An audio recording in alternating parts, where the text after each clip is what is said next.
Guys, কিছু কিছু কাকিমা আছে যারা দেখবেন আপনার ঘরে এসে আপনার মার কান ফুরুন ফুরুন করে ভর্তি থাকে, যে হচ্ছে তোমার মেয়ে না একটা ছেলের সাথে ঘুরছিল, তোমার মেয়ে না ফোনে কথা বলছিল ছাদে গিয়ে, তোমার মেয়ে না রাস্তায় ঘুরতে ঘুরতে কোন ছেলেকে দেখছিল।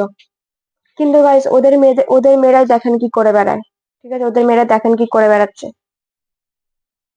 তোমার মেয়েকে আগে তুমি শিক্ষা দাও না, তারপর তুমি আমার মাকে এসে বলবে, তাই না? এবার মা যখন কিছু জানবে না তখন মা আবার কেলাবে ধরে আমাদের। ঠিক আছে, তো এইসব কাকিমারা একটু দূরে থাকবেন তোমরা, ঠিক আছে? এই পাড়ার কুচুটে কাকিমা, পাড়া সিসিটিভি ক্যামেরা, এরা হচ্ছে সিসিটিভি ক্যামেরা গাইস। কোন ছেলে কোথায় যাচ্ছে, কার মেয়ে কোথায় যাচ্ছে, কার মেয়ে কোথায় গেল, কার মেয়ে কি খাচ্ছে, কার মেয়ে কি করছে, সব খবর ভাই এদের কাছে থাকেই, কাকিমাদের কাছে। তারপর তোমার আস্তে করে এসে বাসটা লাগিয়ে দেবে। তো এদেরকে একদমই বলার সুযোগ দিও না, একদম ইগনোর করো, যাতে তোমার ঘরে না কেউ ঢুকতে পারে। এই সিসিটিভি ক্যামেরায় কুচুটে কাকিমারা আপনাদের মানে আমাদেরকে বাঁচ দেয় গাইস। ঠিক আছে।